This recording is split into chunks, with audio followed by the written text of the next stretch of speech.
Welcome back, everybody, to another episode of Navigating Amateur Motocross, number 18. Post-Loretta's Mr. Derek Harris. Can you believe we're here? Unbelievable. So some of the things we'll touch on here are because our shows are 1 month breaks. We'll be touching base a little pre-Loretta's, but certainly this show is intended to debrief after Loretta's. Yep, absolutely. And today's episode is brought to you by our friends over at Precision's Transport. And Derek, the thing that I find so interesting, we get a chance to touch base and record these monthly. We try to give a lot of heads up. Hey, these are some things to look for, build some strategies. For the people who'll be listening to this, it'll be breaking the third week in August. How many times have I teased you? It reminds me of the Billy Joel song, Sadness or Euphoria, right? I purposely never go to Loretta's until Wednesday. You and I got a chance to hook up last year, and I purposely don't show up till Wednesday because it's either the week's going exactly as they wanted or maybe a little better, or drinking levels extremely high and we're questioning why we're even in this damn sport to begin with. I wanted to pick your brain a little bit. My world's a little bit unique because I have variables that move on a constant basis. You're in a world of mechanical where it's, no pun intended, very absolute, right? Somebody doesn't run enough oil, you're going to seize the bad boy. It's not an if, it's how long. When you look at the mental confidence of athletes, and we'll incorporate parents because we have quite a few parents that listen to the show here. From your standpoint, obviously we're going to be looking into the crystal ball here, but you've got a lot of experience at Loretta's. What has been your experience? Where do families start to lose confidence in the mechanical when you get to a week of racing like this? Where do you see the biggest downfall? Is it preparation or maintenance during the week of? What is it? Help me out. Yeah, that's a great question. And I think to answer this, it's twofold. There's a perception every year of the hot new company or within their crew of people where the fastest friend they know goes to some shop and then that's the new hot shop. So a lot of times, some of that's just pure perception of reality, what we think is the hot topic. Some new suspension shop pops up or revitalizes or a new product or whatever, right? But then on the back end of that,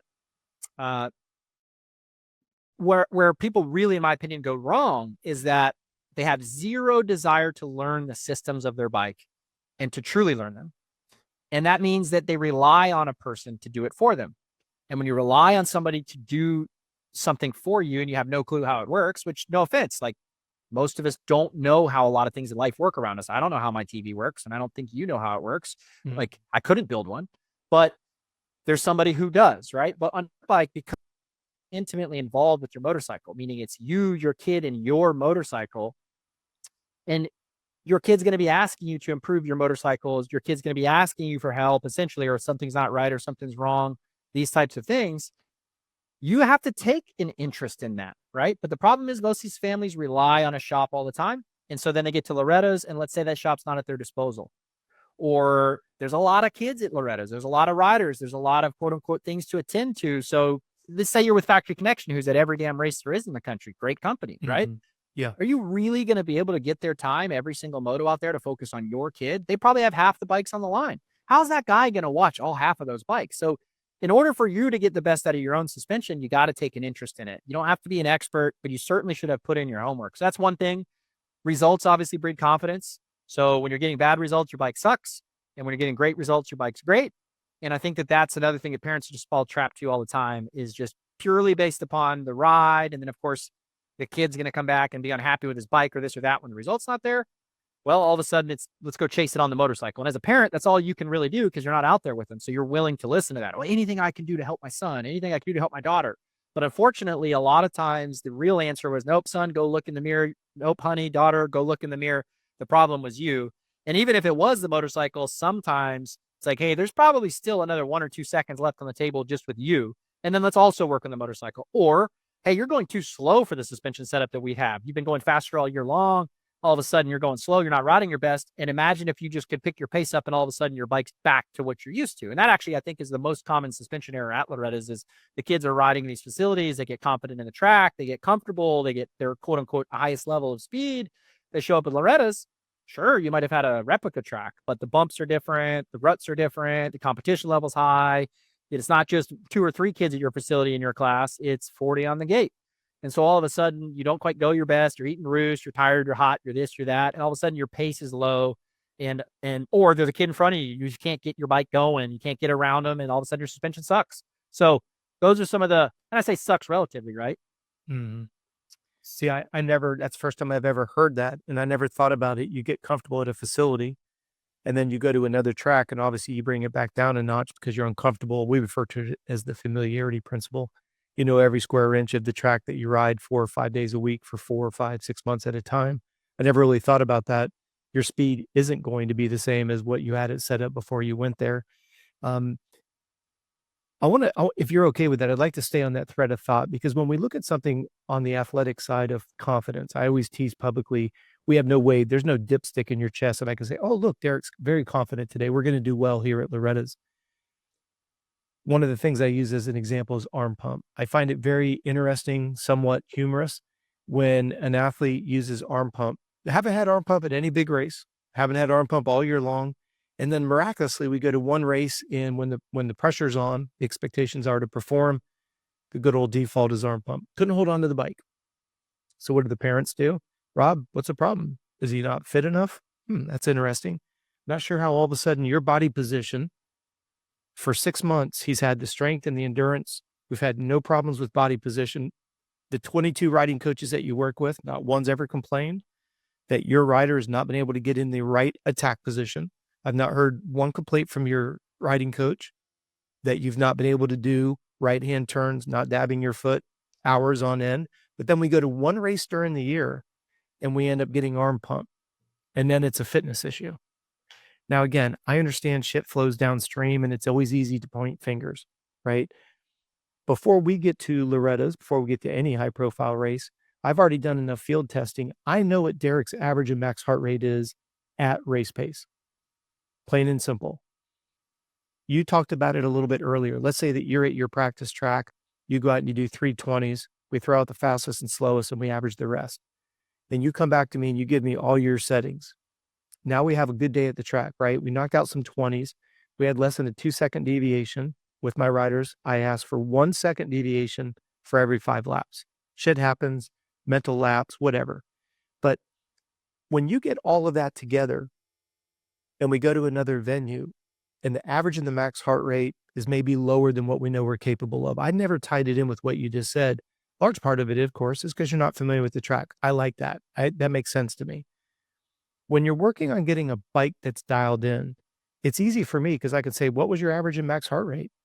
If we're not remotely close to that, that we know that we've tested now for literally months on end, and the athlete does not get to that level, I always have to ask, why are you not racing at the level we know you're capable of? I want to circle this conversation back to yourself. I've got field testing. I know what the average and max heart rate is. I know how to, average some laps, try to find out what some critical speed numbers are. How in the world do you do that on the motorcycle? And then tie that to the rider themselves. Do you have a methodology? I wish I had a crystal ball for this answer because if I did, I could go to every pro team and say, "You're solved, Chase Sexton. You're solved, Jorge Prado." Like, I think the teams wish they knew Okay. because unfortunately, the only person who really knows what they want on the bike is the rider. Unfortunately, the rider, in my opinion, doesn't know what they want on the motorcycle. That's why they keep chasing. And I have a lot of these hot shoe amateurs come up and they were given what they were given. Most of these people think that Factory Connection's out there pounding out suspension testing with these amateurs endlessly to give him like a pro level setup. This doesn't happen that way. Here's a setting, go ride it. 2 months later, 3 months later, we're having some trouble. Okay. Or maybe they test with you a little bit one day if you pay or you're the top guy, but it's not the pro level, right? And usually what happens is these top amateur kids keep winning. So the bike's never a quote unquote problem. Like the fast kids are always fast. And so they kind of just they make the bike work, whether it's perfect here or not perfect there. They make it work. It's in the ballpark, as we talked about. The bike's within a usable range. And the kids are so talented versus their competition, meaning when you go pro, everybody's good. But at the amateurs, there's only, let's say, 3 or 4 who are standout. And then beyond that, the fall off is much more than pro. Whereas at pro, the top 20 were all those 2 or 3 at Loretta's, if not even higher. So that, so the gap, so if the bike's a little off and you're one of these hot shoe amateurs, who cares? You're off 2/10, 3/10, 4/10, but you're not off enough to lose the race or to be terrible. And I think they just make it work. Now, as an amateur, they're young, they're more adaptable than ever in their life. They've never had the factory true treatment, so they don't even know all the options that are available in true factory level motorcycles. So whatever they get is good. They go pro and that changes, right? But to me, they never really knew what they wanted. So then when they go pro, they never really know what they wanted. They just know that I won on this. And so it must be what I need today. When I think at the amateur side, if we had that crystal ball, we'd be just magical, right? So our job is really, like I say, my job is to try and watch the bike and say, okay, is it clearly bottoming in the bumps all the time? Like, is it just every bump bottoming? If not, then it's not too soft. And is it not moving and using the travel at all? Like, does it look really on the top half of the stroke all the time? Okay, clearly it's obviously too stiff. Our goal is to make it visually and through iPhones and all that within the realm of reasonable, your feedback included, combined with the testing knowledge you have. And then your hope is that you make the bike what we call balanced all the time on here when it comes to chassis and suspension. You still there?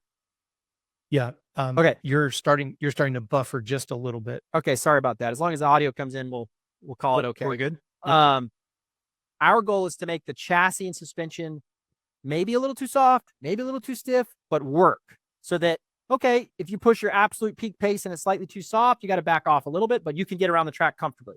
Or, hey, you fall off your peak pace just a little bit, it's a hair too stiff, but it works together, you can ride the bike. You know, that's the window that you want to be in. And I think that most amateurs kind of get in that window and then they're really successful.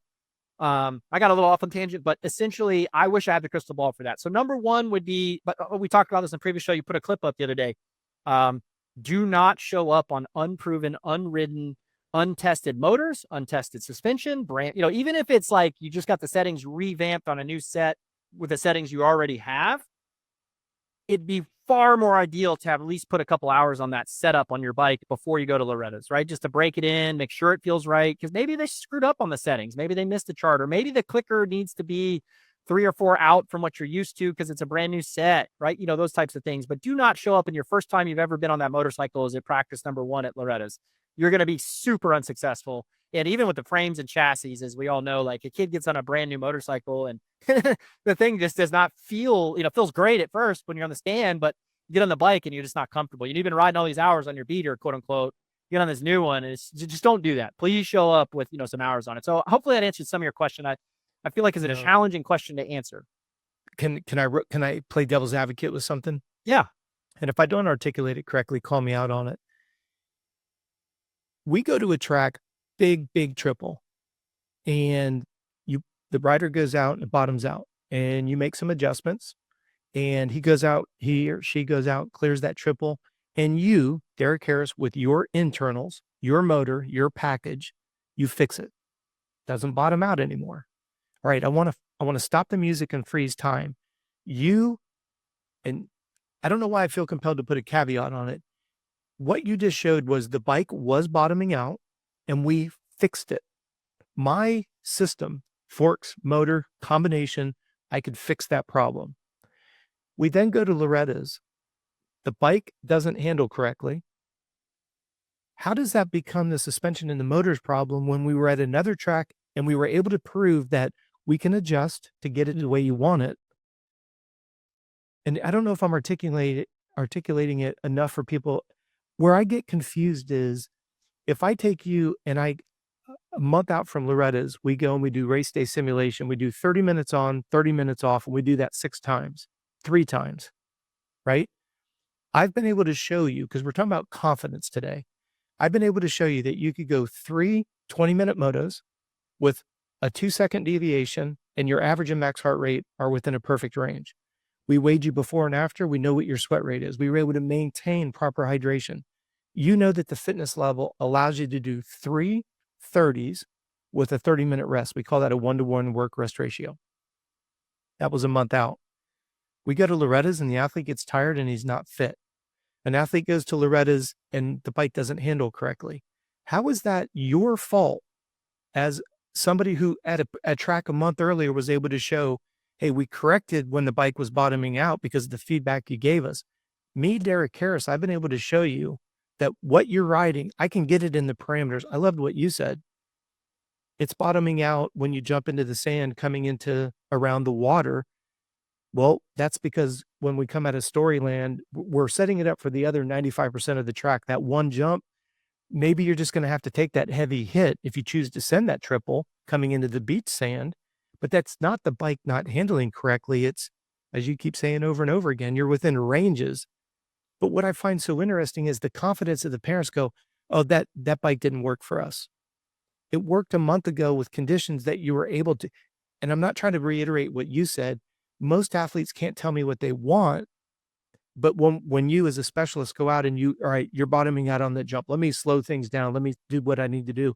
It does not bottom out. I, Derek Harris, have been able to show you what adjustments I can make so it does do exactly what you said. You didn't want it to bottom out on that jump. I adjusted it, it doesn't do it. But then we go to another track, motor sucks, suspension doesn't work, and I got tired because I got arm pump. Yeah, I mean, I think What am I missing? excuses come out with results sometimes, right? And unfortunately, when you're winning, there's very rarely an excuse and very rarely a problem, or when you're exceeding your expectations. And when you're not exceeding your expectation, out comes all the, all the riffraff of motorcycle problems. And as a parent, it's very hard for you to understand when they're being truthful and when they're not, because you're not out there riding the bike for them. Mhm. So I think as a parent, what you're bringing up is the most important thing. Well, you know what, son or daughter? This bike was everything you wanted it to be exactly 1 or 2 or 3 or a month ago. So guess Mhm. what?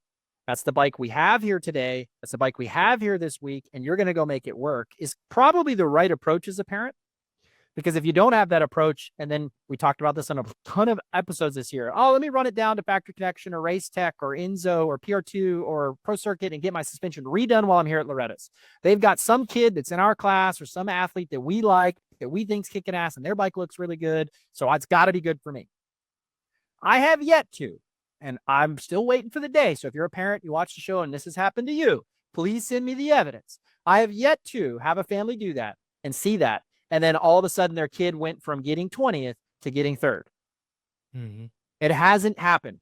And I've had some families like, we got better all week at Loretta's. He started in 38th and he got 33rd. And the last moto, he cracked the top 30 and he got 28th or something. And I'm like, okay, go look at the entry list. And first moto, there was 42 kids. And the second moto, there was 36 kids. And the last moto, there was 31 kids.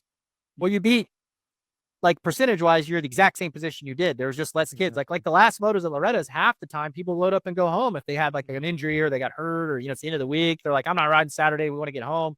Yep. So don't sit here and say your results actually got better. How did you ride? Did your lap times get better? Did you improve in your, fundamentals? Like that's the thing that people, so I have yet to see that. I have yet to see somebody take a motorcycle that was clearly quote unquote problematic in their mind, send it to someone at Loretta's, and then all of a sudden the Mhm. kid became a quote unquote guy that they thought they were going to be coming in. Now, you go make 2 or 3 spots of improvements. In my mind, that would be phenomenal. If you could take your bike and genuinely make it 2 to 3 spots better overnight because you Yep. did something, you really did very well. Like that's phenomenal. But I just don't see it. Now, that's not to say, yeah, I had one kid. Really, really, I hope he hasn't quite panned out a pro yet. We'll see. I don't think he's going to, but I wish him that he does. If he does, I'd be very, very, he's very talented. Yeah. And Loretta's, they had a Pirelli deal all year long that we had tried to facilitate and made happen. My arguments there on 125s at the time, my arguments for the Pirellis at the time are pretty simple. They're 3 pounds lighter than the Dunlops at the time. Now that's changed. Dunlop's lost some weight just a few years ago. And on a 125, the kid was a little big. He's 172, 173. So let's do everything we can from all the secrets I know to make this bike the best it can be. Let's shed weight everywhere we can, unsprung. Let's do rotational mass, right? Like all the little things we could do. And on top of that, in my mind, that Pirelli rear tire was better than the Dunlop at that time frame. We'd done a lot of testing on that. So it had better starts. And proof to the pudding on that was the kid started just crushing it that year on our bike. I mean, he had an amazing year. He dominated his regional over some really good guys. And on that bike was turning almost identical lap times as, I'm blanking who, Chance Hymas, who was on the Pro Circuit Kawasaki and went on to dominate the A class that year. So at our regional, there's Hymas, 250B, 250 schoolboy, our kid, it's 250 schoolboy, or whatever. It was a chance. Somebody on the PC Cowie, who was it? Ryder D or something, right? I don't recall. Okay. And couldn't be Ryder, he's too young. So whoever it was, and our kid really does well at the same lap times of the 125 at Plunka. I mean, literally, with it, they were back-to-back motos, killing it, right? On Pirellis. Goes to Loretta's, and first excuse of the week. I don't like this front tire. Mhm. Well, you've run it all year. I don't like this tire. I don't like this tire. I don't like this tire. They go change tire after practice, go to the Dunlop, turns the exact same lap time. Okay, well, that's, not an improvement. We're looking for tangible gains here. Like if you're going to take away as somebody that's helped you out all year and given you a deal, and then you just go change, sure, you can put a Pirelli sticker on it. I'm fine with that, right? Like Like, Mhm. that's fine. It's not cool, but it is what it is. If you're more comfortable on that tire, great. And then later in the week, suspension's not right after a couple motos. I'm getting arm pump. I'm starting up front every single moto in the top three, going from third to 10th, 12th, 14th, 15th. Okay. All right. Well, take their bike over to factory connection. Last moto of the week, rips a whole shot up front, leads a lap, fades back, and 12th. Still has arm pump. Right. And Mhm. so all this stuff you chased didn't give you the answer you wanted. Right. And the metrics just weren't there. You say, what can I tangibly measure? Well, not a single thing you said you needed improved you. Had the family just said, nope, that's the tire you're running. Nope, that's the suspension you're running. Nope, this is the bike that you dominated and loved at your regional. Yep. We're going to make this bike work this weekend. I don't know why that mentality. Now, in hindsight, knowing the family now pretty well, and they will admit that. He wasn't in a good enough shape. We weren't prepared enough. We were chasing the motorcycle instead of chasing the track and chasing the rider and chasing our improvements. And like on your end, I mean, I ask you, I would have no doubt knowing their program at the time how loose it was. The question you would ask is, okay, or even as a motor builder, okay, well, how solid were you physically? How physiologically prepared were you?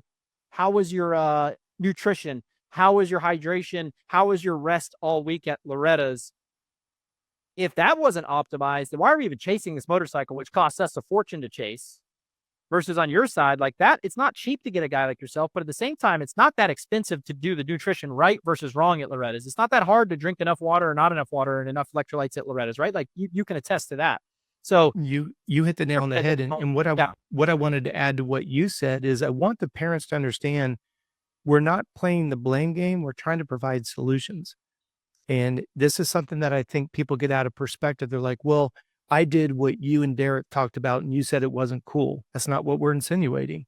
What we're saying is when you have a foundation and a platform, motor, suspension, fitness, nutrition, strength, flexibility, right? I can play the mechanical and the physiological. We're 6 months out from Loretta's. We're at Daytona. You're on fire. It's great. Your preseason's working. We see it. Everything's great. Go to Spring Nationals. Everything's great. Go to Mammoth. Go to AZ Open. Go Cal Classic. Go to areas. Go to regionals. Everything's great. Now all of a sudden, what was great now is not working. That's what we're trying to get across right now. And Derek, we were talking a little bit about this accountability and responsibility. I will take 100% responsibility. I'll take all the responsibility when your athlete is overtrained. Now, all joking aside, right? You can't tell me that your rider's overtrained until he actually trains. We've talked about this on the show before. A lot of times the parents are like, oh, my little Johnny, he's putting in all the work. Well, go look at his Garmin dashboard. He's not. And he's not sleeping 9 hours a week. And look at his MyFitnessPal. He's not bridging his calories. This is not a blame game. This is a game of solving the problem. And unfortunately, a lot of the parents don't like to hear that little Johnny is not perfect. We are not blaming them. What I do find interesting is using your example. When you have 6 months when you're on fire, the Pirellis were working great. Now they don't no longer work. On what grounds? And I liked what you said. On your side of the equation, every adjustment that was made is expensive. I don't know how much factory connection would charge. I don't know what all was done. That's not the point. Could be a dollar, could be $10,000, right? But isn't it interesting if the accountability was there? And this is where you said earlier, when a rider can't tell you how they want the bike set up, I think that's what brings this first part of our conversation today full circle. I don't like the way the bike's handling. Like that gentleman said, I don't like the front wheel. What's it not doing that you think it should be doing? What is it doing this today that it wasn't doing a month ago? Sure, it could be dirt type. It could be conditions. You and I have been around the block enough to know that. But you've made the adjustments to the dirt, and yet it's still the problem.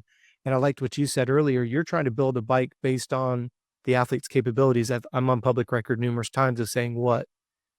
The answer to most parents is stiffer suspension, faster motor, which only exposes the lack of fitness, the depth perception, body composition, strength to weight ratios. That's what I don't understand is yeah, kids think they want Deegan's outdoor national bike right now. couldn't agree And more. while they would hop on it and say it's a sick motorcycle because it is, you would not see it correlate to better results. Let me ask you this question on that thread of thought. Would the kids say that it was a killer bike because of the power or because of the way it handled? I think initially, of course, mentally, they're like, it's the best bike. It's so good. It's so fast. It does everything well, right? But then you put them on the racetrack, and let's say they were a C-class kid. Mm. Well, you're a good 25 seconds a lap off of Deegan's pace. There is no planet in which that suspension will work for you. I'm sorry. You're not in his league. You can't push it to its limits. It's too stiff for you. I promise. And people really struggle with that. Yeah. If you really watch the Outdoor National Pros bikes, they look like they move a lot because they are, but that's because they go so fast that the energy level is so high. And if you were to ride those bikes slow, they would be stiff as a board. And that's not what most people would imagine or think. And then they get these magazine guys that are like, oh, I rode it and it was so sick. It was so good. Well, hey, most of these magazine guys are pretty good when you talk about a Moseman or whatever. Absolutely. But you also are missing like, what did they ride it on? Because half Mhm. of these tracks that are publicly available that some of these mags might be groomed and smooth and like, oh, we got some chop out there. And you're like watching the video, like, from our side of things, I'm like, there wasn't a bump on that track relative to the outdoors. Sure. So then you make the track actually rough and all of a sudden that suspension becomes really stiff. I mean, no different than trying to ride a supercross bike on an outdoor track as a pro. Mhm. Those pros can do it and they be way faster than you imagine they are at it because they're so good. But I can promise you that if you did that, and I have ridden supercross suspension on outdoor tracks, I literally have, like, I think my elbows still hurt to this day from that process. Like, you come off the bike and you're like, are there steel rods in that damn thing? And then you go watch video and you're like, huh, it was moving, but it sure don't feel like it was moving because it just Yep. hurts so bad. So, you know, that's the thing that people need to understand is you could go ride that bike, but I promise you that it's not going to be what you want and need at a level below that. Now, when you get you ratchet your levels up, and I will say, I mean, I'm supposed to, the insights that I have, whether it's true or not, they could be lying through their teeth or not. I don't know, but I have been told, and I think from very good sourcing that like Drew Adams as an amateur, because you hear all the parents, he's on a factory bike, it's the pro circuit. I have been told from very good sourcing that he was on a true Team Green amateur motorcycle at Loretta's and at all his amateur events prior to that. And when he went to Canada, from what I understand, his bike was like a level up from that, but it wasn't an actual pro circuit pro motorcycle. It was basically, hey, now you're going from 20-minute motos and 25s to a 35 in quick turnarounds under brutal conditions. So they basically made a more reliable motor that was about the same speed as his amateur bike. And then when he finally went pro at Ironman, they actually let him ride like the full blown real bike. And from what I heard, he said something along the lines of like, I cannot believe how good they can make a motorcycle because the difference in power was very big from his amateur bike. Sure. But that's pro circuit being really smart. Let's level our athlete up to the level that he's going to with the equipment that he's going to. He probably would have been worse at Loretta's with that full blown outdoor national bike. Right? Because it's not the track, it's not a horsepower track. It's tight, it's slow, it's all these things. It's got 50s on it, it's got 60s on it. It's not an outdoor national track, right? So they gave him a bike that he's able to ride really hard. 100% of that motorcycle he was able to get out of it, essentially, right? Mm-hmm. But that bike would have not been enough at the outdoor. He would have given it 100% at the outdoor nationals and been behind the 8 ball, right? So that's really smart on their part. And that's the thing that I think parents need to understand. The solution is not just more horsepower. It's not just stiffer suspension because like you said, you see this as a coach when people do this, that all of a sudden all their physical weak links come out and or they're plenty fit, but the kid's just not fast enough to make use of that equipment yet. And so it's a mismatch. It's like saying, hey, I'm going to put my 13-year-old on a 450 who weighs 110 pounds, which some dads do. We've seen it, right? Yeah, it's sad. The missing link on a lot of that's very subtle is the brain's ability to process speed. Just because you buy a bike that can go fast and your son or daughter's got the guts to go fast on it, doesn't mean that they can process it. A best example I could give you is anybody listening, go jump in a Formula One car and try to make it around the track. Good luck with it in the upper RPMs the way it's designed. You're going to be in the first wall you come into because your depth perception of when to be on the gas and when to get on the brake and when to get reaccelerated. It's coming at you so fast. My brother was a professional baseball player. If you and I are playing ball, right, we're throwing the ball and it's 35, 40 miles an hour. We're just playing catch. Then a Major League Baseball player walks up and throws it 104 miles an hour. It's the same ball, same glove. We're like, whoa. If anything, we're probably going to try to jump out of its way because the mental perception there. We don't have a muscle memory and process of where to put the glove, how quickly, because we don't know how to do it. And you're 100% right. The brain can't process that crazy. Speed. That's the key is the brain can't process the speed. Now take this conversation and go full circle. When an athlete has low blood sugar levels, because your liver is a gas tank for your brain. So now you want the brain, everybody wants to be faster at the track. You spend money with riding coaches. They give you the technique, knowing when to transition from on the gas to transitioning to on the brake. That perception, let's just call it the apex of the turn. When you decide to make that executive decision to go from standing on the gas, chop the throttle, decelerate, transition into a seated position, you're doing a single leg, isolated squat, right? Because you're picking your let's say we're turning left. You're picking that left foot up and you're getting ready to transition to put it towards the front hub. Well, that's a single leg, isolated leg squat through a braking bump under full deceleration. Core body strength, single leg, glute strength, calf strength, eye-hand coordination at the same time, not throwing the gyroscope of the motorcycle off, because now you're weighting the outside peg. This foot has cut, the left leg has come up off the peg, is floating to the front hub. Well, you're weighting the outside peg. The bike wants to stand up. And at the precise time, it doesn't have power, nor you've grabbed the binders yet, so the bike is free falling, right? You know this as an engineer. If the bike's not being pushed or pulled, pushed by the rear wheel or decelerated by the brakes, the bike stands straight up 100% of the time. It's law of physics. When in doubt, go watch a PW50. Why do they look like weeble wobbles? Because they're on, off, on, off. They're not hitting the brake. It's gas off, so they do this. We'll put all that through the speed of coming fourth gear wide open, transitioning from standing to sitting, leaning the bike over. Think about what your brain's got to perceive. Braking bumps, off the gas, grab the front brake, now you shorten the wheelbase. You get the lean angle because the bike will lean when you're trail braking it. You get to the apex of the corner. You roll the throttle on, plucks your finger off the front brake. The front end sits up. The rear end bites. The bike gets vertical. You have faster acceleration out of the corner. I can walk any parent through that. I can walk any rider through it.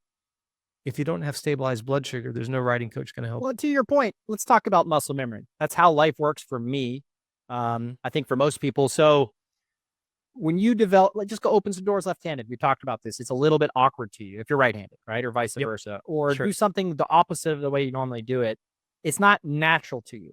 So let's just take this process that you just laid out and throw 2 more miles an hour at it, which is not a big change, right? If you did 2 miles an hour fat wide, I'd be happy if the rider could find 2 miles an hour through a corner. But let's just say it's 2 miles an hour. In reality, if you're going 10 to 12, that's not a big difference when you think of 10 to 12 miles an hour.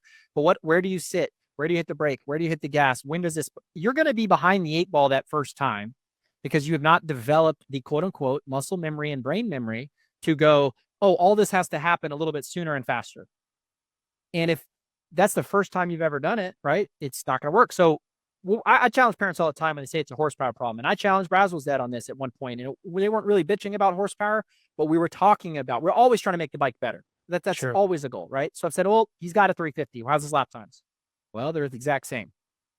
You mean to tell me on a fast Florida sand track that he can go no faster on his 350 than his 250F? Not even a tenth? Yeah, not even a tenth. Then don't talk to me about horsepower. We're exactly where we need to be. Until it's like, oh, that bike is a good second lap faster or 2/10 or 4/10 or, sorry. Like that bike has more power. So if the power was, and it's the same chassis, and it's the same bike, and it's actually the same cases and the same basic bottom end. So it's about as close as an apples to apples hot rod 250. Like there's no other brand or bike that you could do that on. You couldn't say, okay, let's take our 250F Yamaha and imagine if we had 450 horsepower in that bike. They're different bikes, right? Yeah. So that's one of those rare instances where if you're on a 250F KTM and you want to know if horsepower is going to solve your problems, go ride a 350. You can put all your suspension on it, all your setup, and it pretty much works. And then you're going to say, well, the suspension don't work on it because the motor's got more power. Huh? But are you going to change the suspension on your 250 when you go throw more motor in it? People don't think that way. You know what I mean? Exactly. So that's the thing that people have to grasp is, and I ask it all the time. Okay, well then on the bike that you own that's faster than the bike you say is too slow, because a lot of families have an 85 and a Super Mini or a 125 and a 250F. Let's go on a really tight technical turn, ruddy, rough track. Show me the lap time difference. I don't care what your kid says. I want to see the times. And if he's within a second or a tenth or two, then it ain't the horsepower problem because a 125 and a 250F aren't even in the same zip code. You know what I mean? So yeah, I got a lot of feedback when you made the suggestion about take your athlete out to a field and just teach them how to switch gears. A lot of people are like, holy cow, I never really thought about that. When there's no distraction, no other distortion of noise, knowing when to shift so the bike is always accelerating. Huge epiphany for a lot of parents and riders. A lot. That was probably one of the biggest feedbacks that I've gotten. The other thing that I would be very curious to get your feedback on is, when an athlete is trying to go faster. I've said this publicly and I've said it on our show before. The perfect day for me is when you as a rider push that bike to its 100% max capacity.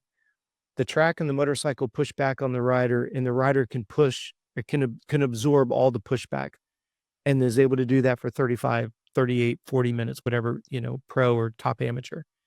That's a perfect day. In my world, it's very easy to emulate that because all I've got to do is go to a Glen Helen, a cycle ranch, go to WW Ranch, go to Sandbox, go wherever.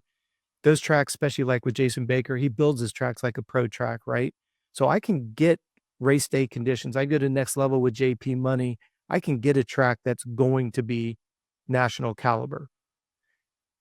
When we go and we do physical testing, it's very easy. Wear a heart rate monitor, weigh yourself before and after, track your food intake. I can get all the human telemetry because, again, we're talking today about confidence.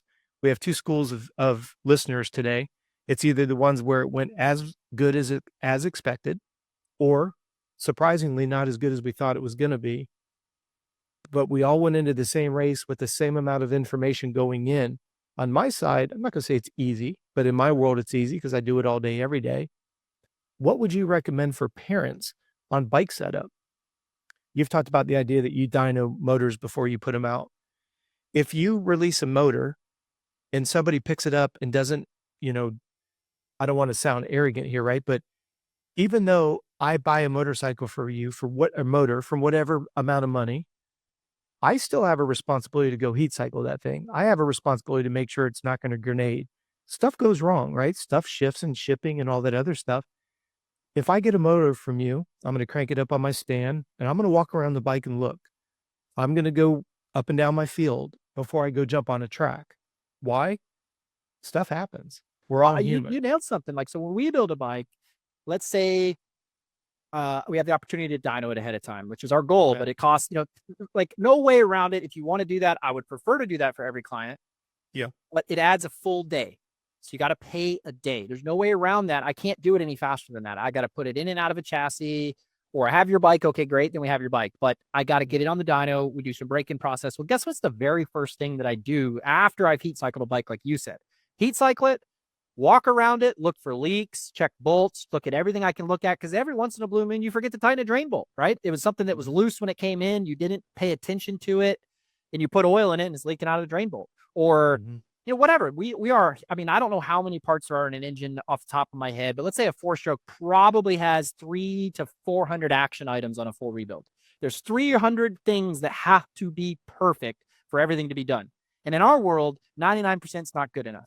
It only takes 1% mistake. One item of those 300, it's worse than 99%. Think about it. If one of the 300 items is wrong, the motor's not all done. Right? And all it would take for you is a loose drain bolt that you didn't catch, didn't really leak that bad. You put it on the stand, you didn't pay attention, you went and rode it. And then the drain plug comes out during your very first moto.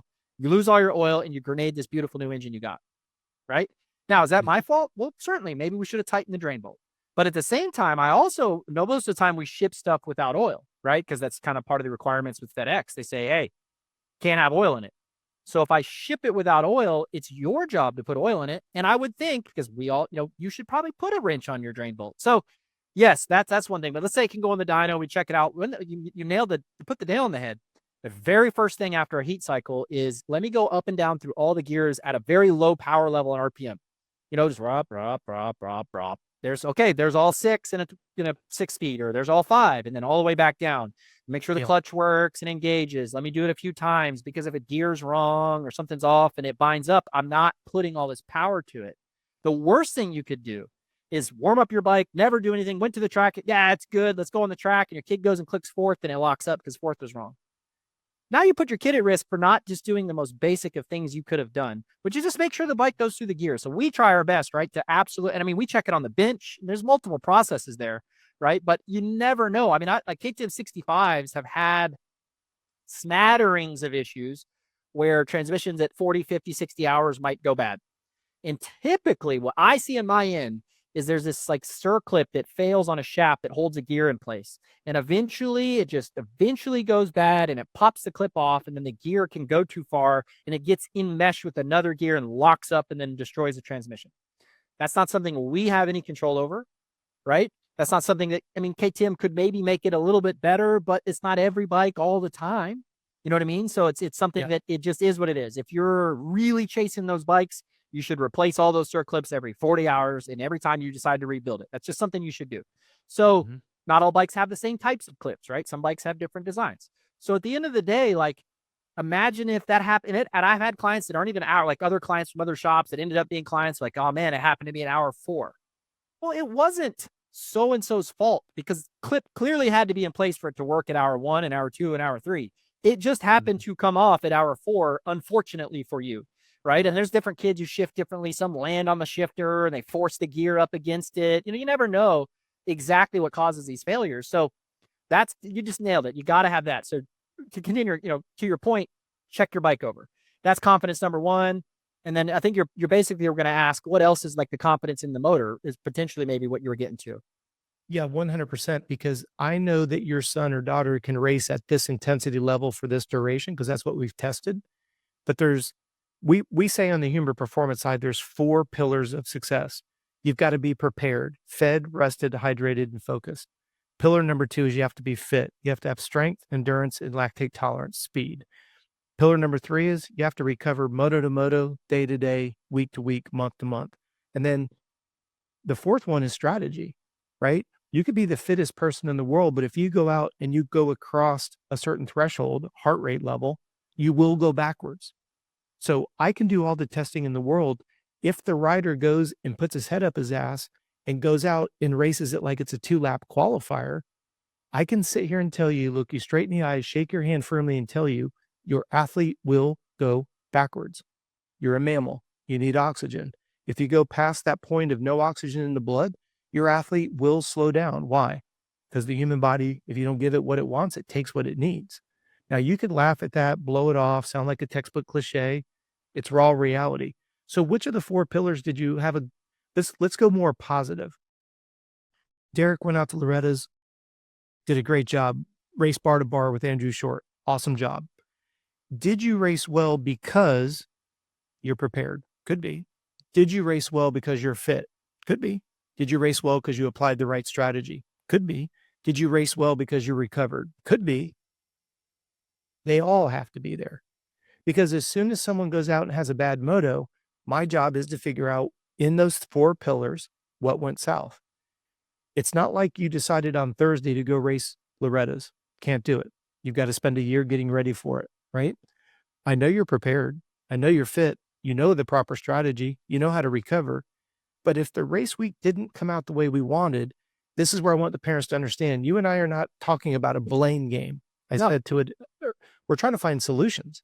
But here's the hard part. When you find the solution, fix it. When you fix it, and this is where, and I've said this on the show before, I feel most athletes are petrified of success. That's why they self-sabotage. It's much easier for me to complain of arm pump than to go out and race. And this is because most athletes don't know how to be leaders. I know it sounds a little cliche-ish. I tell my athletes all the time, champions have champion habits. They don't wait to be told to go to bed.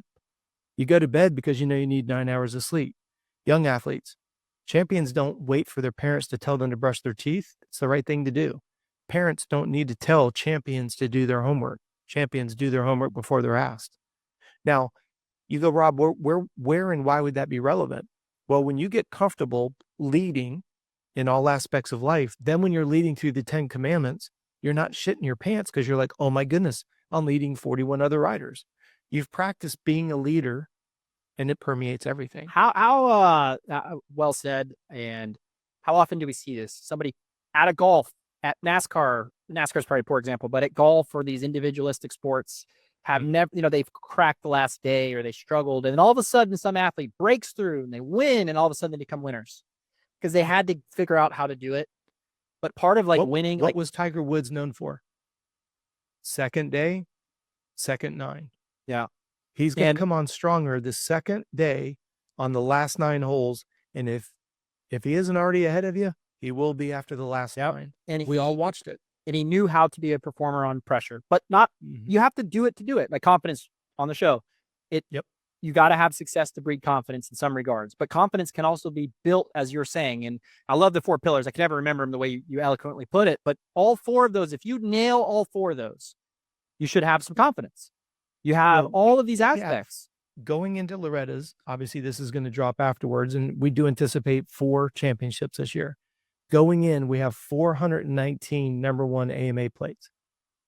So the process in the system, I'm comfortable with, right? That's why I appreciate on the mechanical side, you dyno a motor. I pay you for a developed motor. I have all the confidence in the world. Today's conversation is post-Loretta's. Is your confidence integrating like 2 cog sets, or are they completely disjointed? And if so, where? Why? Well, so I had a client, we basically have this client and they're done. I think they hung up the boots, but at one point we built them a 105 and a 112. And I like to build this. So I get this call all the time. Well, which one should I build? I said, well, are you on 85s or 105s now? I'm on an 85. Build the 105. Your kid, how old are you? Oh, I'm 13, 14. Yeah, well, you're not ready yet. Let's build you a really good 105, which will be night and day more than your 85. I mean, even if I did a shitty job, it's a 105 that's built right, not a 85. So it's already 30% larger. It's going to be good, I promise. And then number 2 is, but they had both. They had the 105 and then we built them a 112. That's how that happened, right? You start there and then we want more, we build more. Well, the kid wasn't doing any better in the 112. And the dad's like, man, Derek, are you sure it's performing? I'm like, man, I dynoed this thing. Like, it rips. It's way faster than your 105. I promise. He's like, I want to see it. So he drove all the way down here, 8, 9, 10 hours, wherever they're out of. Luckily, that's pretty close to the motocross world. Pulled butt, and he pulled them both out of his truck. Basically, he's running the laptop and I run the bikes, and he can look at it. There's no foobarring and dicking around and whatever, right? And the bikes did actually slightly better than what they did when they first were built, which the whatever, who knows, right? Yep. I'm like, sweet. And they did exactly what they were supposed to do and what I told them that they would do and the gaps they had. And he's like, and he knows how dynos work. He actually runs an automotive version of the dyno stuff. So he knows what he's doing. Yeah. And they could see him. Why isn't he better on it? Right? What's going on here? Because clearly it's better. And then finally, and I think it took a little bit of they thought the reason the kids' results weren't doing better was because they needed more motorcycle. But when this was like saying, hey, here's the gap between an 85 and a 105. And then that same amount of gap is between the 105 and your 112. It can't be the motorcycle holding you back from the results that you say you need to get. So we've ruled out that the engine is what's holding you back, because we know, and some people are like, well, I don't trust how dynos, I'm like, okay, well then go drag race them. Because that's all my dyno is. There's nothing special about it. It's a heavy ass weight. And you measure basically with a really precise clock how long it takes to accelerate the motorcycle, but it's a drum, right? So it'd be just like I drag race your bikes. That's all my dyno does. There's no magical myth to it. So if it says there's more horsepower, what that really meant on the back end is that, hey, this weight that we spun up got there faster. That's literally what it's doing. And so there are dynos that do it different ways. That's not how this particular one works. And I do have one of those dynos. I don't use it for publishing purposes. So, because this was super repeatable, you can't escape gravity, quote unquote. Well, the way that it kind of works is kind of like that, right? So it's just a constant. So then later in the year, they went on to be more successful with that bike. When the kid got better, they started figuring out little chinks in the puzzle with the kid. And then it became pretty obvious. Okay, now the kid is better, and this better motorcycle is allowing him to be a little bit quicker on it. But, you got to have that preparation, that confidence, and that understanding. But then at the end of the day, like we talk about, you can have the best motorcycle in the world and not win Loretta's. And I think parents wish that they could just buy their success. They try. Some of these parents really do. Sure. And you can't shortcut success in that regard. You can have the best of everything and your kids still cannot win.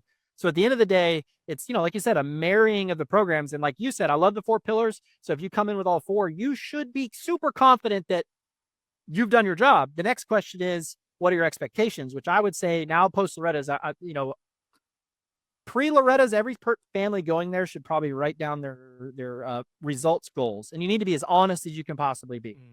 I would write down your minimum expectation, your middle of the road you'd feel okay with, and then your optimistic expectation. You should have all 3 of those goals. Like, man, I sure would love to be inside the top 10. We'd be very happy if I got 15th, and I'd be not happy, but it would be reasonable to expect that I got 20th, right? And then we talked about the regional thing, right? Okay, Yeah, add your 100%. multiply your regional times 7, whatever it was, and that's about the best you're going to do unless you had a stacked region. Yep. So if those goals align with that, okay, great. If those goals exceed that, well, then you better show up with all the preparation you're talking about. And if your goals, if you do way worse than your regional result when you do that math, then you flopped somewhere. You Yep. 100% flopped. Well, you just took the words right out of my mouth because to me, we as a performance company, human performance, we know what you're capable of. We looked at your motorcycle. We know what it's capable of. You've gone out and you've raced and you've been able to adjust the bike to get it to where you as a rider told me you were comfortable and able to go fast. If there's a disjoint between what you were able to do and what you performed at Loretta's, that's an execution issue, plain and simple. And I have all of my athletes, and I particularly do this for moto dads. I always say, before we even roll into the ranch, what are your expectations? To your point, and I kind of flip the narrative just a little bit. I always say, what are you going to be content with? If you know nothing, we have no practice times yet. We don't have our first gate drop. We'd have no motos to base it off of. You know how it is at Loretta's every year, Derek. You have that one guy, that one girl that's just coming together at the right time. They have that breakout moto, and they're like, "Ooh, okay, they came to play." Right? I always say to the parents, "What are you going to be happy with?" If you and I go on vacation with our significant others, right? And we go on vacation, and all four of us, and I say, somebody asked the four of us, "Hey, how was your vacation?" Two of us say it was great. Two of us said it was garbage. We were in the same place. Somebody's expectations weren't met. I love the beach. Derek can't stand the beach. I love it's hot and sandy. You can't stand heat. All right, same place, two different expectations. Of course, somebody's going to be disappointed. Going into Loretta is knowing nothing of what you know. To your point, make it realistic. Because if you say, if we just get top 10, we're going to be content, then you have to stick to that. Because if you keep moving the target, your son or daughter, you guys roll in, you say, look, if we get top 10, that's going to be a successful week. And they get 8th, and you're like, why didn't you get 5th? You just moved the target, the kid's going to tap out. And you might have saw something that makes you think that. Oh, you gave, but dude, you set this expectation, this goal, you achieved it, you're happy. And the problem is kids don't, we have to push our kids. You should strive to make them better. However, we talked about this in the show. Parents, pat your kid on the back occasionally when they do well.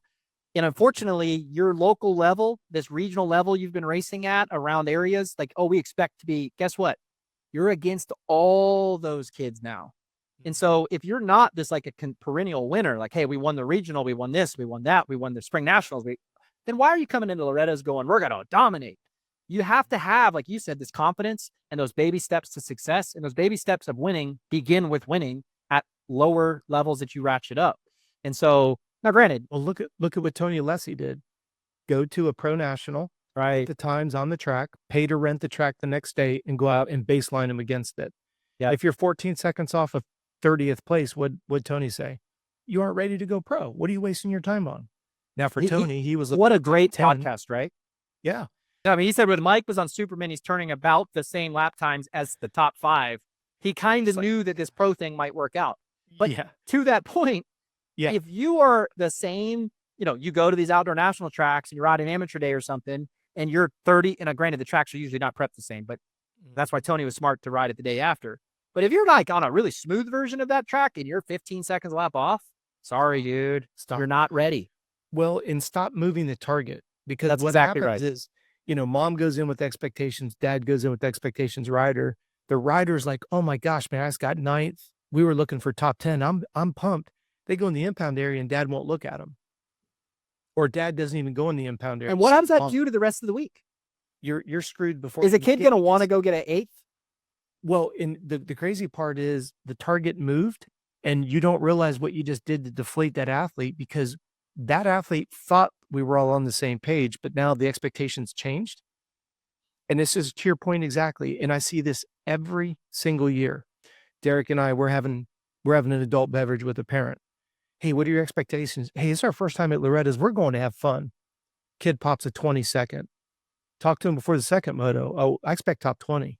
Whoa, whoa, whoa, whoa. I thought we were here just to enjoy the experience of Loretta's. Yes, your son or daughter did well. I thought you were here to enjoy it. Oh, no. Bar was set.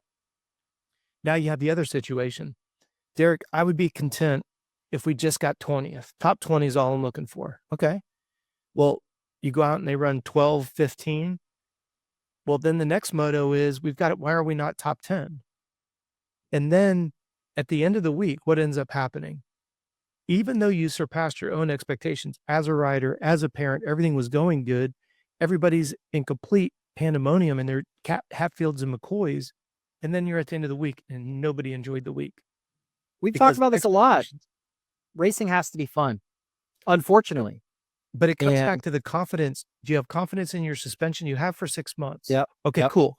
You continue to work with HP development. You're cool. You're comfortable. We've shown that we can build a motor that's bulletproof, it's legal, and it's fast. And we've done it all year long. We've been able to get a bike that was bottoming out when you hit that big 125-foot triple. We got it to where it wasn't. But because you didn't want it to bottom out on the 125-foot triple, you gave up a little bit over here, but you were okay with that for 6 months. We tested that. You were okay with that. You're okay with it because you told us that that was Yep. That was, what's the word I'm looking for? That was the Compromise. That's the compromise you're willing. You're willing to give up a little over here for a little over here, i.e. jet, wink, wink. He says it all the time. We've tested you. We know you can go 35, 40 minutes, very small deviation. We know how to maintain your calories. We know how to maintain your proper sweat rate. So your muscles are contracting with the necessary amount of water and electrolytes. Your depth perception is on the spot. We're looking at your recovery metrics, body battery, HRV, resting heart rate, stress score, and you're bouncing back every day. You've done it for 6 months. We did it all week long. The bike handled well. You rode well. Everybody should be happy. Nope, we didn't get top 5. Well, I thought we came for top 10. Well, we started, but then he got an 8th. She got a 7th. Why can't we be? Stop. Yep. You came in with now you leave Loretta's and you go, hey, I didn't realize it, but we're really on the best in the country. We're a top 10 to 15 athlete. Okay. What do we do next year? The same thing you did this year. And you just get a little bit better because of consistency. Realistically, like at Loretta's, in my opinion, it should be we leave Loretta's and we post. We could do it every moto, but we take a post. All the teams do it. Hey, what was good? What was bad? You got to have both. Don't just say what's bad. What can we improve? Okay, great. Let's get ready for the next moto. Let's do everything that you need to do physiologically. Let's do everything we need to do to make sure our bike's 100%. Let's make sure that program's right. Same after the next motos all week long. If the kid's asking you, hey, I feel pretty good, but man, I'm really struggling in this section over here. I noticed that I was getting past there or I was losing time. Did you see anything? Sure. Mm-hmm. This is what we saw. Or you know what? I didn't see it. Be honest with them. I don't know. Let me go watch that for you. And let's try to make some improvements. Hey, how about we go watch the Pro Moto? We go watch the Super Minis. We go watch one of the premier classes in that section. And let's go see what those guys are doing. Maybe you can pick up on some stuff. Let's make a note of that. Let's look in the schedule. Okay, they ride at 5. All right, let's go get a spot. That's fine. That's called self-reflecting, improving. But don't be like, oh, you sucked. You blew this corner over there. Why are we here? Why are we here? Let me throw my hat in the ground. Especially when the expectations, like you said, may have been to just come in and have fun. So make it fun.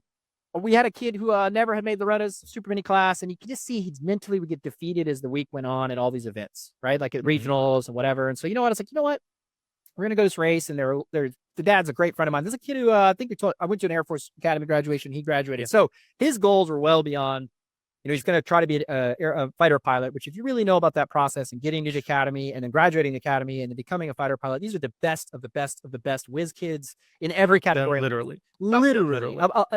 Academy grads are like brilliant, right? So, but that said, I'm like, you know what? So we went to the regional, told his dad's a good as gold. And he's not really a negative Nancy, which is really nice. But I said, why don't we just go there and let's make it the best week this kid's ever had in his life?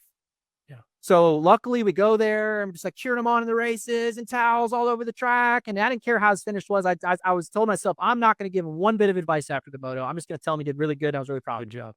We did that all week and the kid qualified. And he says to this day, it was the most fun recent weekend of racing he ever had. And to me, that's like, why do you think he qualified? Because he wasn't beat down. He was just having a great time. He rode his absolute best. He knew how to ride. And that was totally acceptable whether he qualified or he didn't. And Loretta's, if your kid gives it his all, it's the best he knows how to ride. He comes off confident, like, dude, that's all I got. I don't know how to go faster, but that's all I got. You as a parent should be like, I'm proud of you because we maximized what we had at the moment.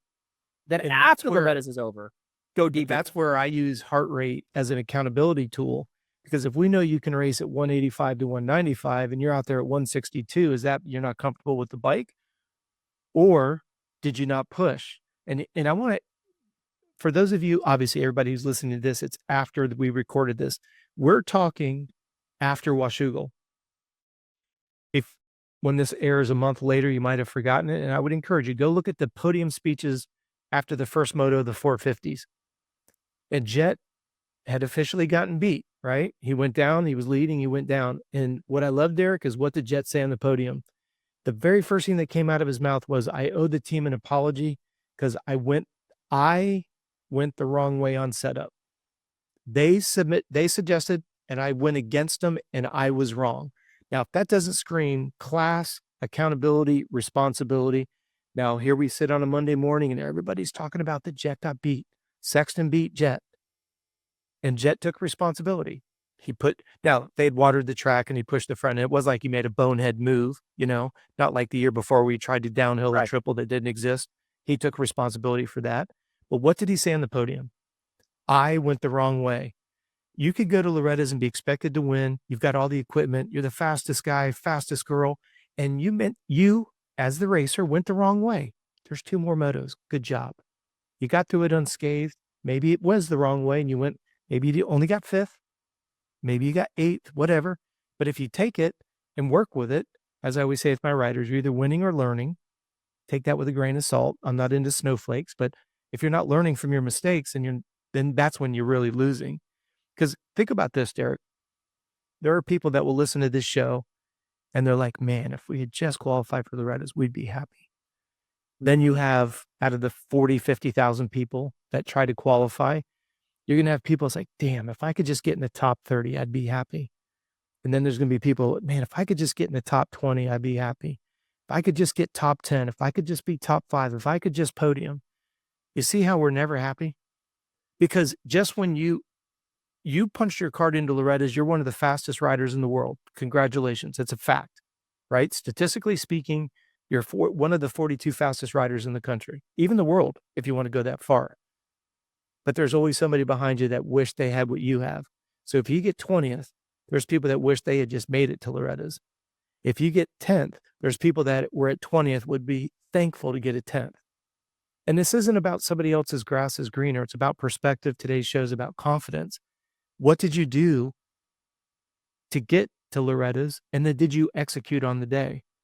And I think that's what the takeaway for today's show is. It's like, we as a team, you and I, you've proven motor, suspension, package worked. You've had a stellar year, done really, really well, even surpassed your own expectations. We both have some people in mind that since they combined their services with us, they're like, wow, I'm beating people I've never beat before. I don't take credit for it. You don't take credit for it. We're just giving them the resources. I always say, you're the one that put in the sweat equity. You executed on the day. Congratulations. The most beneficial thing for you and I is when they're done with the moto, when they're done with the weekend of racing, the feedback. What'd you like? What didn't you like? If you could do the weekend over knowing what you know now and go do the exact same weekend, what would you do differently? Derek, you mentioned about writing it down in our side of the equation. We refer to that as a data dump. Write down everything that went well, write down everything that didn't go well. Of the things that didn't go well, break down what you can control and what you can't. The things that you can control, fix it. What you can't control, that's what you train. We had an athlete, an off-road rider who went to a race, had never rained in the history of this event. He did not have a set of goggles with roll-offs. They dropped the green flag, opening lap, comes around a corner, hangs his shoulder up on a tree, rips his entire shoulder out of the socket, ends up getting an infection, ends up almost losing his shoulder a year later. Career's over. All because he didn't have goggles with roll-offs. And it rained, misjudged it, completely ended his racing career as a professional because of a shoulder injury. Which is very sad, right? That you could control, right? Fix it. And to your point, can't control, train. Hey, if you're watching this after Loretta's and you're on the line and it started raining and you didn't have spare goggles or the right goggles for the rain, because this happens at Loretta's, it may not even be in the forecast. Yep. Or your guy, are you wearing, most people are smart enough about this, but if it's your first time, you hadn't thought, I say smart enough is not into your intelligence. Like most people have experienced this enough is, hey, we should probably have a sight lap set of goggles and a race set of goggles, or we should have 2 sets of race goggles because in case he pulls in a mechanics area. But a lot of people, it's their first time. No, we just need 1 set. It's like a local race. We go up there, we're good. Well, you never know what's going to happen on that sight lap. Your kid could crash. He could get roosted. He could get slammed. The bike could have a problem. And all of a sudden you need goggles, or it's mid-moto, you need goggles, or it starts raining, you need to switch goggles. Because I don't like wearing roll-offs. So Sure. I only wear them if I have to, right? So if it's That's right. raining, okay, maybe get some roll-offs on. So like you said, that's a preparation But thing. can It you comes with imagine experience. $25,000, $30,000 No, completely goes down the drain over a set of goggles with no roll-offs and it rains? And we know what it's like when it rains there. It rains hard. it rains hard. I've And never been there when it's soft. no, and it's yes, you got to be prepared. And because you have to be up there so early, things change in an hour very rapidly, right? You just don't know. And then same with gas. Let's say, and this is not, luckily it's 20-minute motos, but the A class, if you're in the A class on Loretta, it's 25 minutes and they happen to have a red flag situation, or they happen to have a weather hold after you did your sight lap and you're running, you might really need to go fill your bike up or top it off. Like, how are you prepared for that? Now, granted, that's a very rarity, but in the pro side, we just witnessed it. It You have to happens. have it. So Yep. that's something that's I was telling one of my clients in preparation, I'll share the secret, because not many people, I think, will really put the time in to figure this out. Mhm. One thing that I've noticed, especially in the 4 strokes, is you go do this, everybody's antsy. They fire their bike up really early for the sight lap. Okay. So it's already cooking. It's super hot. Mhm. They go do a sight lap. Well, it's slower. The bike's getting really hot. And if you happen to finish the sight lap really early, and then you're waiting on Mr. Whoever decides to finish it last, and you're sitting there revving and antsy and ready to go, and it's your big race, and your bike gets hot and starts puking coolant, it's not the end of the world. You're going to get going, but maybe you should have a provision for that. Maybe you should plan about that. Either we cool off this radiator while we're waiting for this start, or we have a fan, or we kill the bike, right? Like, we have to think about this process. Number two is, like, I think I've talked to you about it. I'm probably not going to publicize this yet, but it's from my clients and for you. But do you have a strategy on how you're going to pull poker chips for your first pull? Have you thought about this at all? What is the most effective way to try to get a good gate? There is actually game theory to this if you decide to think about it. And then number two, I will share this with people, is typically the way it works is everybody pulls a poker chip and you get to keep it. But back in the day, sometimes, and this is not true at Loretta's, but back in the day, it would be, okay, now first place puts it in the bucket and second place puts it in the bucket and third. So if you don't really shake that up, which I shook it, and then you go to grab first, you get 42nd. You grab second and you get 40th. So you kind of got to think about this stuff, right? And the same applies to these poker chips. When they put them in there and they're numbered, right? Well, how did they number them? Did they line them all up and then they dump them in the bucket? If they did, maybe there's some game theory to this stuff. So you should have a plan for this. If you hadn't thought about this, I'm just telling you right now, there are advantages to be had and you should think about it. So if you got a couple bad chip pulls at Loretta's and you're like, dang, I got some bad chip pulls. Next year, how can you make sure that your chip pull is a little bit better? Absolutely. And this is where I like to always say, practice doesn't make perfect. Perfect practice makes perfect. Like, I require my athletes when they practice their starts, you don't have to turn the bike off, but at least put the bike in neutral.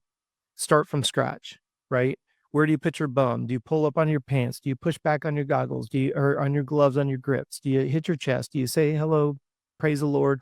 Do it the same way every time, because people don't understand muscle memory. We were talking about earlier about opening a door with your left hand.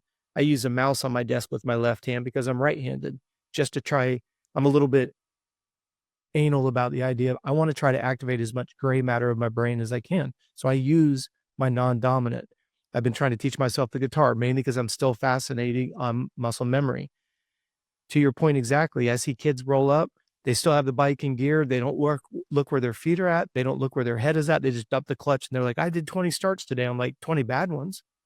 And then you go to a big national and wonder why you executed just as inconsistently. I've always loved this, is if you practice starts and you consistently get better throughout your practice starts, that's good. Although that's really what should happen. Mm-hmm.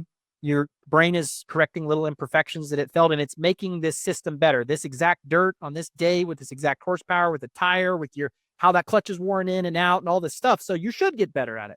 Yep. But if this is what you raced your whole career, half these kids at Loretta's have not raced for 1 year, right? They've been on a dirt bike for a long time. So you've essentially raced for 5 years or 10 years or 15 years at some point. Why wasn't your first practice start perfect? If you've been at this for 5 years and you go to do your practice start and your very first one was not what I would call acceptable, right? It wasn't like, that was a pretty damn good start. We could be a little better, but you did everything right. Everything was good. Maybe that wasn't a whole shot, but it was a top 5 start. Great. Yep. But if your first one was like wheelied and double clutched and off the back and didn't execute whatever, Well, that was a terrible practice start. You just taught yourself how not to do it. Oh, well, I'm going to come back around and do it again. No. You're teaching yourself that on race day, there's going to be opportunity number 2. Yep. I want my clients to be able to, at any time, if they really want to work on this, execute a practice start in the very first one at any time of the day. I pull you over, let's do a start. It should be as good as you know how to do, because that's how race day works. Well, now at Loretta's, you have the advantage of doing a practice start. Very few tracks do you get this, right? Right. So you do get a little bit of muscle memory improvement. However, and this is a big thing, it's like, make sure you do it right. Do the process, have in your mindset what you're looking to do. And I'm not saying everybody should practice that start. Sometimes you shouldn't. Like it may or may not, depending on your process, how your brain works. And then number 2, is your clutch brand new for that moto? Are you the type that does that? Because the factory teams are, those clutches are new all the time. Or is that a really high hour clutch? Well, did you practice on a high or low hour clutch? Like they all have a little bit different feel. So that's another aspect. And then when you do practice starts, you do repeat. Well, maybe your clutch gets a little different. So then maybe you should do a start. But if you're the type that's like, no, I don't practice that way. I go do one start and my good start, and that's how I get it. Well, then maybe at Loretta's, that sight lap is going to influence your clutch feel. So absolutely, you got to be smart about that. You think about what Tony said, right? Where else can you pass 41 other dudes in one straightaway? That's the only. Therefore, he was the best starter in the business, because he said that's where all the money's at. And that's the part that I always find interesting. And I've said this to you before. If I was racing against Mike Alessi in the day, I would have hired 473 cameramen to film what the hell is he doing that I can't beat him to the first turn. He's got a clutch. He's got a throttle and a brake. Yeah, you can argue they put the bike in the gate sideways and they did some unscrupulous things at times, but then you should have caught him. At the end of the day, I would have figured out what the hell he was doing if he wasn't blatantly cheating by putting the bike in the gate sideways. And we have now, right, the elite guys, because they went back and studied Mike.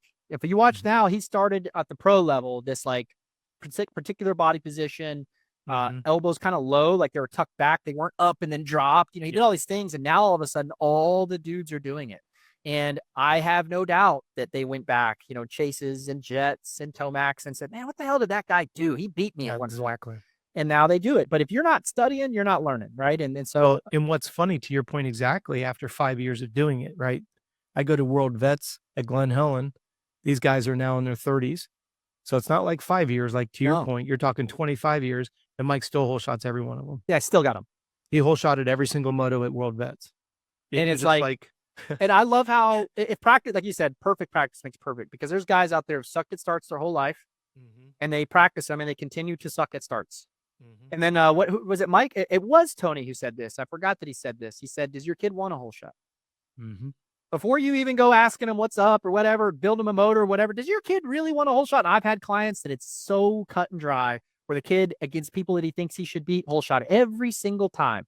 That's right. And they get to a big event where he doesn't think he should win and doesn't feel confidence, and you just doesn't try. And I have it on data too. We've done some data with some different guys, and in one moto, like great start, and the data shows it. Another type of rider, the data, he went wide open with the throttle and they bang gears. And then the other rider never gets to wide open, never was aggressive with the throttle, never wanted to start, backed out of it early.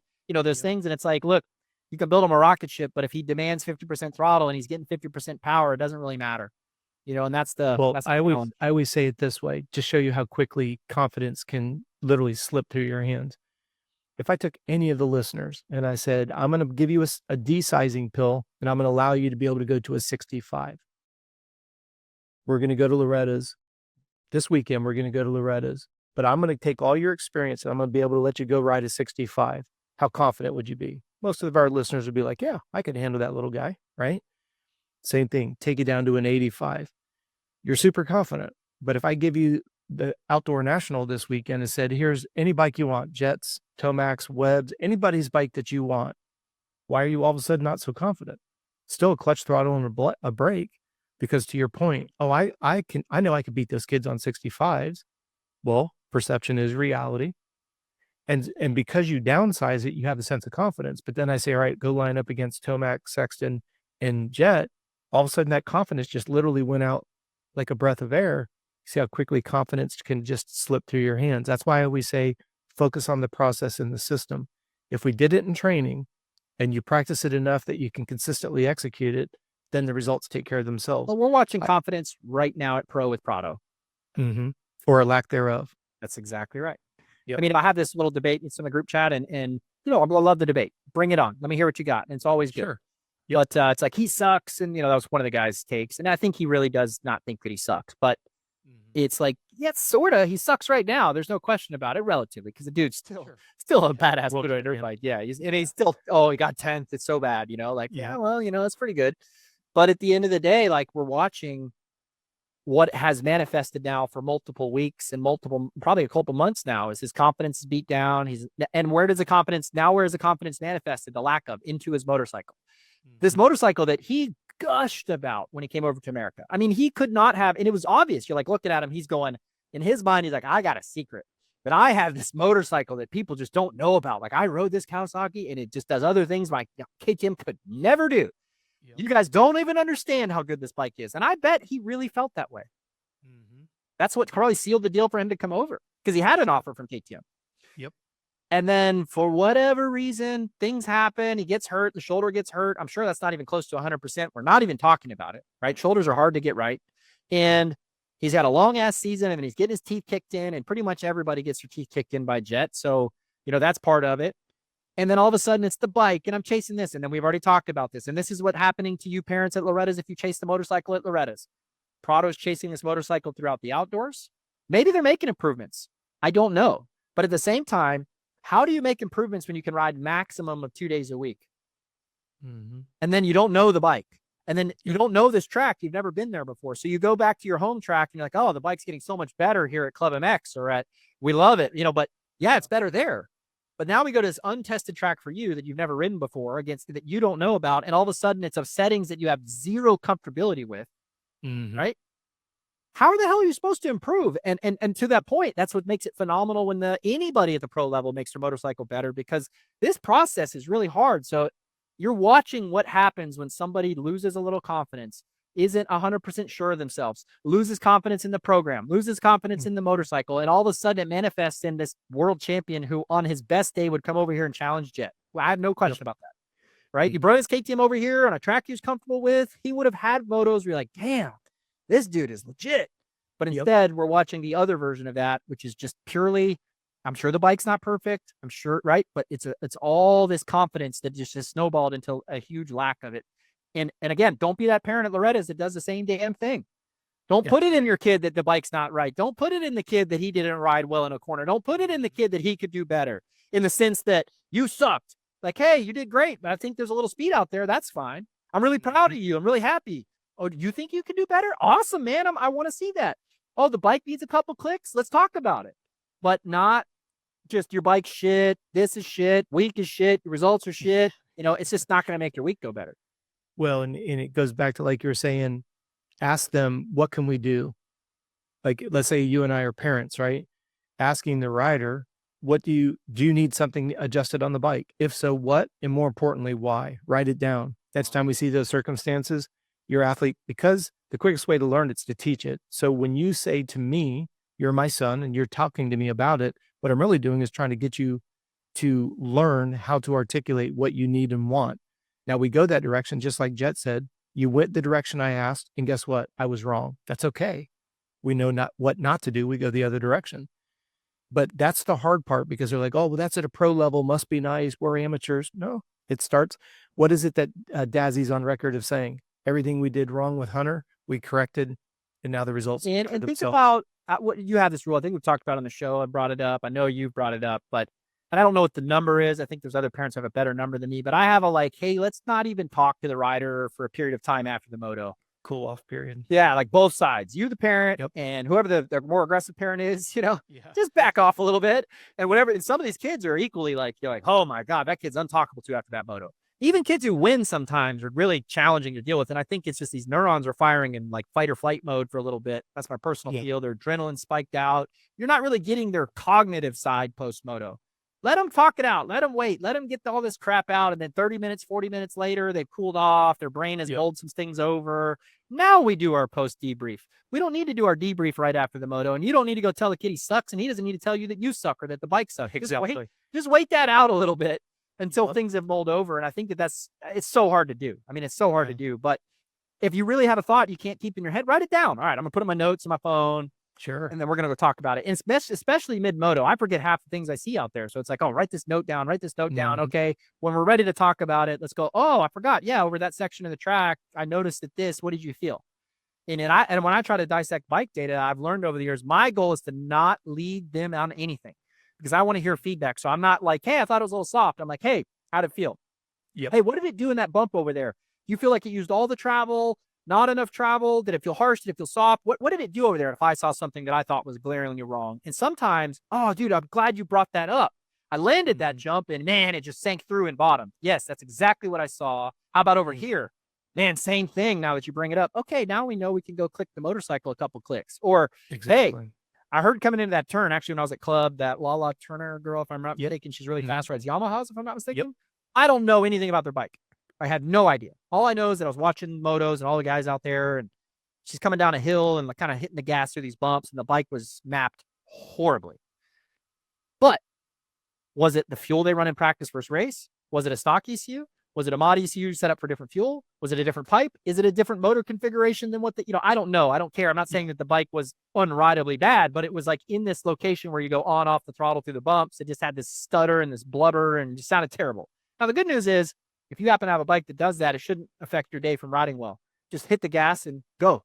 But it Yep. was something that I, as an engine developer, I'm trying my best to make bikes run clean all the time. So Mm. had I been part of their program, I'm like, hey, you notice this? Like a little something over there? Oh, yeah, the bike's been doing this. Does it bother you? No, it doesn't bother me. Okay, great.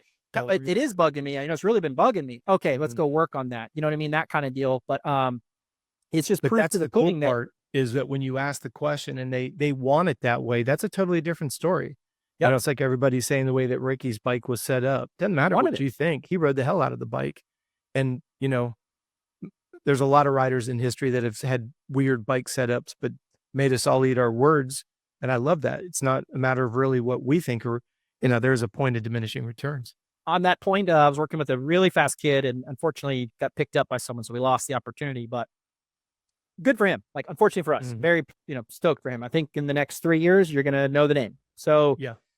we were doing some testing of ECUs, dual injection Yamaha stuff, and I accidentally we're rapidly at this track trying to go through dual, non-dual, different air boots, different intake horns, different all sorts of shit, right? So we had been on the dyno for like literally like 3 weeks almost, 2 weeks, a week here and a week there, and anyway, I probably had 100 maps that I'd gone through that day on the dyno, right? I mean, just different configurations, different injectors, different fuels, different things, and we're rapidly swapping this part, and I accidentally clicked the wrong file and put it in, and it was way too rich and would have probably been off, I would say 3 horsepower from what was correct, right? But the guy who was test riding it originally didn't really like what he was riding prior to that, which was mapped really well and should have been about peak horsepower for the motorcycle. And then we switch over to this other Mhm. configuration, and he gets off the track and he's like, oh my God, that thing's unbelievable. And I'm like, he's like, it's so good, it's fast. And I'm scratching my head going, what in the hell is this guy talking about?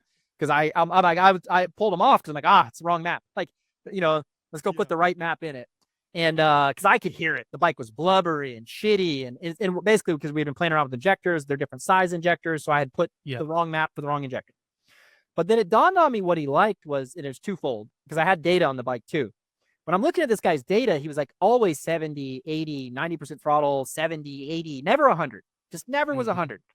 And when he got the shittier map, in order to get all he could get out of the bike, it was on or off essentially because it was so blubbery and so shitty off the bottom that he Yeah. basically had to go wide open for it to go. And so then all of a sudden he was actually getting to experience the motorcycle a little bit closer to what it was supposed to be, I right? love Because he was like, kind of like the snot rocket or whatever, right? So it dawned on me that the perception, and then for the riders, the perception of horsepower versus the reality of it's very challenging because if you make like kind of a hole in the power and then it kind of comes on, they're all going to say it's really good. If you build a bike that's like good everywhere, they're gonna be like, because no matter where they ride it, it's good. So they Yep. can't really tell a difference. And so that was a really good, smack in the face for me, which is like, hey, the rider likes what he likes, right? And he might be wrong, which in that scenario, I guarantee you it was off. But because the perception was so good, like it went from really shitty to pretty darn decent, he thought it was good. So it was a good But lesson for us that too. says a lot about you as a motor builder because you're not the person that keeps trying to smash a square peg into a round hole. Like you said, it's like, if that's what you like, and then you can help them understand the characteristics of why you liked it. Like you said, this characteristic versus it just being linearly and pulling. And it's kind of like the ones who tell you that it's not that fast. And you're like, oh, it's fast. You're just not riding it correctly. And you're only trying to help. And I think that's part of it is you get into this kind of the peacock feather thing where my son's good. You're not giving him what he needs. You're not listening. You're trying to tell him what he needs. And you're like, I'm just trying to share experience. But then it goes the other way. Like you said, what'd you think of the bike? What'd you like? What didn't you like? The more that they can give you feedback, you're forcing them to learn, which is a win-win. And the fact that you get a better idea of what they want, because it goes back to, hey, Derek, let's go on vacation. Where would you like to go? "Well, I'd like to go to the beach. Oh, I'd like to go to the mountains. I want to go when it's hot. I want to go when it's cold." We got to find what works. And that's where it goes back to the cogs coming together. And that's the challenge of the amateur, the pro side especially. The amateurs don't really know. They're going to make what works that you give them. And you hope that you work with the great people, right? But you get to the pro side, like Shimoda said this on some podcast. I saw the clip, but he said something like, yeah, I went from pro circuit where they had a test rider and then here's A or B. And you ride and you're like, I like A. Okay. You get A. That's what you get. Yep. And then he went to Honda and they're like, what do you like? And he's like, huh? What do you mean? What do I like? They're like, well, I mean, we'll build anything you want. You want this, you want, he's like, and I think he said in the podcast something, it took him a long time to understand what he likes. And that blows my mind. How old is he? 20? He's pretty old now, but he never, like you're an amateur, here you go. And then you go to pro circuit, here you go. And you trust, right? This is that confidence. I trust that pro circuit has a good bike. I trust that Geico Honda has a good bike and it's winning with someone else. I can make that win because I've seen it win. But then you go to Honda and sure, the Lawrences made it win. But you get it and you're like, I don't like it. And they're like, what do you, well, okay. What do you want? More. Yeah. And he's like, I can't get a start. I don't know. Right. I pin it and dump the clutch. Why doesn't it get starts? And they're like, well, you're spinning the wheel and you're wheeling and I want to pin it and dump the clutch. Right. And like, but he's Japanese. How do you communicate that? And sure, he speaks English phenomenally. Right. But his cultural differences are different. So I think we're starting to see Joe is maturing now. He's probably starting to ask for the right things. He's been through every damn setting in the book now. And he goes, I don't like left and I don't like right. I want that. And he kind of knows. And so all of a sudden we're seeing him bring it all together. But unfortunately, like you said, it blows your mind. But the problem is at the amateur side, most of these parents did not develop because they didn't need to. You didn't ask your kid these questions. You didn't ask him how to articulate to you what the bike needs. You didn't help him become a development guy. So guess what? Now he's 20 years old and he has to basically start over at square one on how to make the bike good. That's the sad part because, when they're on 65s and 85s, they show up the test track and there's 3 box fans and everybody's doting all over the next era parent. And yet you talk to some kids and even some of the retired pros are like, I never adjusted a chain. I never changed an air filter. Like literally do not know how to work on their own bike. And I just find that, sad at some level because it's just like, I get it, but then I don't get it. I just don't understand that. I look at a Dazzy, he's successful on the motorcycle because he had to be. Mm-hmm. It's like, we got to take an interest in this because nobody else around us knows if a mechanical engineering dad who does real engineering during the day, not management, came in and said, hey, Derek, I'd like to work on my own motorcycle and do suspension. I'd say, okay, cool. And then for your kid, right, within 1 year's time, you could do far better than I could do or any other shop could do if I just did one setting in and out the shop. Yeah. But you'd have to tackle it like you tackled school, right? You'd have to, and all engineers can. They read books, they learn, they get better. Okay, so we're going to revalve it every single day, and I'm going to learn what the revalving process is, and then I'm going to learn what it does, and then I'm going to learn what settings work and don't work, and then I'm going to hone in on this window, and then we're going to fine-tune this window, right? And if you did that all year, every day, you'd have the best suspension on the track if you're that type of dad. However, if you're the type of dad that's like a mechanical engineer, makes a ton of money, because you hit it big and whatever, some product ideas, or you're smart at business, or you're good at, whatever, and you just send it out to 20 different companies, I can assure you that it doesn't matter who 20 you send it to. You probably will never get as good as you would get is if you worked with a company who's pretty good. You got to pay the bills. The light bills got to get on, right? And develop that setting. I don't care who you send it to. You might hit one nail on the head. We're like, oh, that's the setting. Yep. But as your kid gets faster and the kid gets heavier and then things evolve, you may miss the nail on that head, right? So that's the thing. Take an interest in your motorcycle. Take an interest in your clickers. Take an interest in your chassis. Take an interest in like the little details. And all of a sudden you can become kind of dangerous. You can be pretty good and you can help your motor builder along, right? Like I got a text from a guy today. He takes an interest in his jetting. Hey, your jetting we don't like. I like this. Okay, cool. Like, That can work. I'm really stumped. Like, and I'm glad you AB'd, because for you, you know and he's worked at it. Like, their jet settings weren't by accident, right? It's been a year of Yeah. him working at it. So great. Like, that's perfect. You don't have to take my settings as a holy grail, right? Yep. You need to put Exactly. that time in. Be dangerous. Know what you're doing. I love it. Well, Derek, I appreciate it. Congratulations to everybody who went to Loretta's, no matter if you matched or surpassed or maybe underperformed. Congratulations. You're still one of the fastest racers in the world. And Derek, I can't thank you enough. On one hand, I feel like the months go by super, super slow. And then sometimes I'm like, man, we're post Loretta's at the time of this drop. So I can't thank you enough for your time today. And for all the people who've been subscribing and the DMs and the messages and stuff, thank you so much. I'm glad that you guys are enjoying it. We've got a tremendous amount of data that we're going to be continuing to bring with you guys indefinitely. So thanks for the feedback. And Derek, thanks so much for your time, brother. Thank you. Not saying on a negative note, when this episode aired, I just wanted to have a shout out to the Zing family. I know you'd already made a post to it, and the whole community got rocked by that. No words can't even describe how sad that is for our community, and it happens to other people. So I want to open up awareness to other families that have done similar, lost similar. It's the saddest thing ever. It literally tears me up.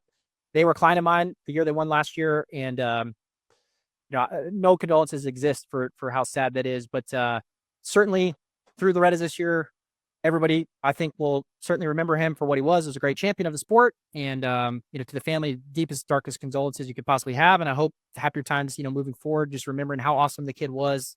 It's been literally jaw dropping to see the motocross community at the pro side and the amateur side come around for the Zing family. So I just wanted to say something on our side, on our podcast. Our condolences go out to them, and couldn't have been a worse situation for anybody. And if you've gone through something like that, very sad, but just wanted to say something on the podcast. Hey, man, I'm glad you did. And we'll leave it at that. Thanks so much, Derek. Take care.